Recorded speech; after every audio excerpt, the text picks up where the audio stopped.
So 150 క్వాంటిటీలో trade చేద్దాం friends. కొంచెం బయింగ్ మూమెంటం కనిపిస్తే ఒక ట్రేడ్ అయితే ప్లాన్ చేద్దాం.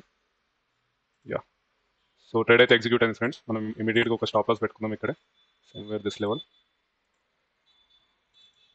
150 quantity stop loss. So trade తీసుకున్న వెంటనే 1000 రూపీస్ వరకు ప్రాఫిట్ చూపిస్తుంది. 1300 వరకు అయితే ప్రాఫిట్ చూపించింది ఫ్రెండ్స్. ఇంకొక ఫ్లిక్, యా, క్లోజ్ చేద్దాం మనం. పొజిషన్ అయితే క్లోజ్ అయింది ఫ్రెండ్స్. ఇక్కడ చూసుకుందాం. ఓకే, 967 రూపీస్ అయితే ప్రాఫిట్ బుక్ చేసాము ఇలా.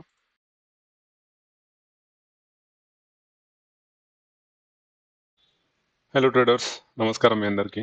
నేను మీ మెగా ట్రేడర్ని. సో ఇవాళ వచ్చేసి స్కాల్పింగ్ సిరీస్ యొక్క డే 5. మార్కెట్ చూసుకుంటే ఇప్పుడే ఓపెన్ అయింది 9:15కి. పెద్దగా గ్యాప్ అప్ గ్యాప్ డౌన్ అని చెప్పలేము, కానీ మార్కెట్ నేను ఎక్కడ క్లోజ్ అయిందో అక్కడే ఓపెన్ అయింది. సో నేను నెక్స్ట్ ట్రేడింగ్ ఎలా చేయబోతున్నాను, స్కాల్పింగ్ అంటే ఏంటి, స్కాల్పింగ్ ఎలా చేయాలి, సో చిన్న చిన్న మూమెంట్స్ని ఎలా క్యాప్చర్ చేయాలనేది మీకు ఈ వీడియోలో ఎక్స్ప్లెయిన్ చేస్తాను. మీ ట్రేడింగ్ జర్నీని నెక్స్ట్ లెవెల్కి తీసుకెళ్దామని చెప్పి నేను ఈ ట్రేడింగ్ ఛాలెంజ్ని అయితే స్టార్ట్ చేశాను ఫ్రెండ్స్. సో మార్కెట్ సినారియో చూసుకుంటే ఇప్పుడు, సో నేను ఎక్స్పైరీ ఉండే టోటల్లీ కంప్లీట్లీ సైడ్ వేస్ అయిపోయింది మార్కెట్. సో ఇక్కడ చాలామంది ఆప్షన్ బయర్స్ లాస్ చేసే ఉంటారు. సో మార్కెట్ అయితే సైడ్ వేస్ పక్కనే ఓపెన్ అయింది. మార్కెట్ జస్ట్ ఇన్ కేస్ ఒకవేళ దిస్ లెవెల్, ఈ పర్టికులర్ జోన్ ఏదైతే ఉందో అది బ్రేక్ చేస్తే మంచి సెల్లింగ్ మూమెంటం అనేది ఎక్స్పెక్ట్ చేయొచ్చు. కింద మంచి ఫాల్ చేస్తుంది. చూద్దాం ఫ్రెండ్స్, ఒకవేళ జస్ట్ ఇన్ కేస్ ఈ ఈ ఈ జోన్ని ఒకవేళ బ్రేక్ చేస్తే మనం సెల్ సైడ్ ఒక ట్రేడ్ అయితే ప్లాన్ చేద్దాం. ఓకే, దీన్ని క్లోజ్ చేద్దాం. మనం పుట్ అండ్ కాల్ ఆప్షన్స్ పెట్టుకుందాం ఇక్కడే. దాని లేఅవుట్లో 3 లేఅవుట్స్ పెట్టుకుంటున్నాను. సో మార్కెట్ చూసుకుంటే కొంచెం బేరిష్ పొజిషన్లోనే ఉంది 2 డేస్ నుంచి. ఇక్కడ మనం ఫిబోనాచి పెట్టుకుంటే ఫ్రమ్ ది టాప్ ఇక్కడ నుంచి కింది వరకు ఫిబోనాచి లెవెల్స్ పెట్టుకుంటే మార్కెట్ అనేది 0.382 లెవెల్ దగ్గర ఉంది. అంటే ఇక్కడ నుంచి సెల్లర్స్ యాక్టివేట్ అవ్వచ్చు అనే అర్థం. నేనేమనుకుంటున్నాను అంటే జస్ట్ ఇన్ కేస్ ఈ బాక్స్ ఉంది చూసారా, ఈ బాక్స్ ఈ లో డే లో ఒకవేళ బ్రేక్ చేస్తే పుట్ సైడ్ ఒక ట్రేడ్ అయితే ప్లాన్ చేద్దామని అనుకుంటున్నాం. ఎందుకంటే market total completely side ways ఉంది. సో వన్స్ ఇది బ్రేక్ చేస్తే పెద్ద మూమెంటం వస్తుంది అనే కాన్సెప్ట్తో నేను ప్లాన్ చేద్దాం అనుకుంటున్నాను.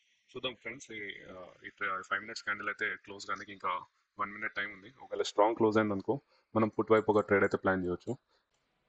సో ట్రేడర్స్, మార్కెట్ చూసుకుంటే నిఫ్టీలో అయితే ఈ బాక్స్ ఏదైతే ఈ రేంజ్ ఉందో దాన్ని బ్రేక్ చేసింది ఫ్రెండ్స్.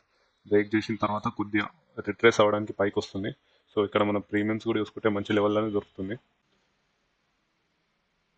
సో ఇక్కడ చూసుకుంటే ట్రేడర్స్ 5 మినిట్స్ క్యాండిల్ అనేది కొద్దిగా బేరిష్గానే క్లోజ్ అయింది. మనకు ట్రేడ్ చేసే ఆపర్చునిటీ అయింది. స్కాల్పర్ మోడ్ పెట్టుకుందాం ఒకటి. So this is the స్కాల్పర్ mode, 150 quantity. So 150 క్వాంటిటీలో ట్రేడ్ చేద్దాం ఫ్రెండ్స్. కొంచెం బయింగ్ మూమెంటం కనిపిస్తే ఒక ట్రేడ్ అయితే ప్లాన్ చేద్దాం. యా, సో ట్రేడ్ అయితే ఎగ్జిక్యూట్ అయింది ఫ్రెండ్స్. మనం ఇమీడియట్గా ఒక స్టాప్ లాస్ పెట్టుకుందాం ఇక్కడే, somewhere this level. 150 quantity stop loss. So trade తీసుకున్న వెంటనే 1000 రూపీస్ వరకు ప్రాఫిట్ చూపిస్తుంది. 1300 వరకు అయితే ప్రాఫిట్ చూపించింది ఫ్రెండ్స్. ఇంకొక ఫ్లిక్, యా, క్లోజ్ చేద్దాం మనం. పొజిషన్ అయితే క్లోజ్ అయింది ఫ్రెండ్స్. ఇక్కడ చూసుకుందాం. ఓకే, 967 రూపీస్ అయితే ప్రాఫిట్ బుక్ చేసాము. మనకు 1400 వరకు ప్రాఫిట్ చూపించింది. సో యా ఫ్రెండ్స్, మార్కెట్ చూసుకుంటే రేంజ్ బ్రేక్ అయినప్పటి నుంచి కంటిన్యూస్ ఫాలోయింగ్ మూమెంటం ఉంది. మనమైతే మంచిగా ట్రేడ్ ప్లాన్ చేసి 1000 రూపీస్ అయితే ప్రాఫిట్ బుక్ చేసుకున్నాం. సో ట్రేడర్స్, మార్కెట్ చూస్తే back to back fall, continuous fall అనేది అయితే ఇస్తుంది. చాలా స్ట్రాంగ్ సెల్లింగ్ వైపు అయితే వస్తుంది. పుట్ ఆప్షన్స్ చూసుకుంటే కూడా 130, 136 లగాతార్ ప్రాఫిట్లోనే ఉంది. సో ఈ ప్రీమియం చూసుకుంటే 80 నుంచి స్టార్ట్ అయితే ఇప్పుడు 130 సంథింగ్ నడుస్తుంది. సో ఆల్మోస్ట్ డబుల్ అనే చెప్పొచ్చు, క్యాపిటల్ డబుల్ అనే చెప్పొచ్చు. సో అలా ఇలా క్యాప్చర్ చేయాలి ఫ్రెండ్స్ చిన్న చిన్న మూమెంటమ్స్ అనేది. సో ట్రేడ్ మేనేజ్మెంట్ అనేది చాలా ఇంపార్టెంట్. సో ఎప్పుడైనా చిన్న రిస్క్ మంచి రివార్డ్ తీసుకుంటే so you will be successful in further అనమాట. సో ట్రేడ్ని మేనేజ్ చేయడం తెలవాలి ఫస్ట్ థింగ్. సో యా, మంచి ఆపర్చునిటీ కనిపిస్తున్న రిస్క్ ఎందుకు లే అన్నట్టు నేను తీసుకుంటలే ట్రేడర్స్. సో ఇక్కడైతే చాలా మంచి పొజిషన్లు ఉన్నాయి.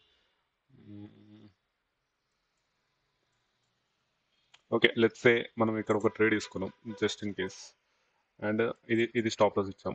ఒక సమ్ 1300 స్టాప్ లాస్ ఇచ్చాం. దానికి అగేన్స్ట్గా మనం ఒక 2000 ప్లాన్ చేద్దాం. యా, లెట్స్ ఇక్కడ ట్రేడ్ అయితే తీసుకున్నాం అనుకున్నాం. సో ఈ ట్రేడ్ ఏమవుతుంది అనేది లెట్స్ వాచ్. ఒక్క రెడ్ క్యాండిల్ వస్తే నా స్టాప్లో సెట్ అయిపోతుంది. నేను చేసిన ప్రాఫిట్స్ అన్నీ మళ్ళీ లాస్లా కన్వర్ట్ అయ్యి తర్వాత నేను ఓవర్ ట్రేడింగ్ చేసి మొత్తం సెటప్ అంతా చేంజ్ అయిపోతుండే. సో అందుకే ఫ్రెండ్స్, డైలీ ఒక 1 or 2 trades is fine. And ఎక్కువ గ్రీడీనెస్ ఉండదు మార్కెట్లో. సో చిన్న చిన్నగా ఎర్న్ చేసుకుంటే సరిపోతుంది. You will B profitable. ఇప్పుడు ఇనిషియల్గా మీకు ఏంటంటే ఎక్కువ డబ్బులు రాకున్నా పర్లేదు, కాకపోతే ఎక్కువ డబ్బులు పోవద్దు. ఇది ఒక్క కాన్సెప్ట్ మీరు ఫాలో అయితే you will be successful. So ఈ ట్రేడ్ చూసుకుంటే మోస్ట్లీ స్టాప్లో సెట్ అయిపోతుంది. ఆల్మోస్ట్ దగ్గరకు వచ్చింది కానీ హిట్ కాలేదు. Let's wait. చలో ఫ్రెండ్స్, హిట్ అయిపోయింది. సో అదనమాట, ఓవర్ ట్రేడింగ్ చేయొద్దు. ఓవర్ ట్రేడింగ్ చేస్తే ఇలాంటి లాసెస్ మనం మళ్ళీ రికరింగ్గా చేస్తూ ఉంటాం. ఈ వీడియో మీకు నచ్చినట్టయితే లైక్, షేర్ అండ్ సబ్స్క్రైబ్ చేయండి. అండ్ మీ ఫ్రెండ్స్ అందరికీ ఎవరెవరైతే ట్రేడ్ చేస్తారో ఈ ఛానల్ని ప్రమోట్ చేయండి ఫ్రెండ్స్.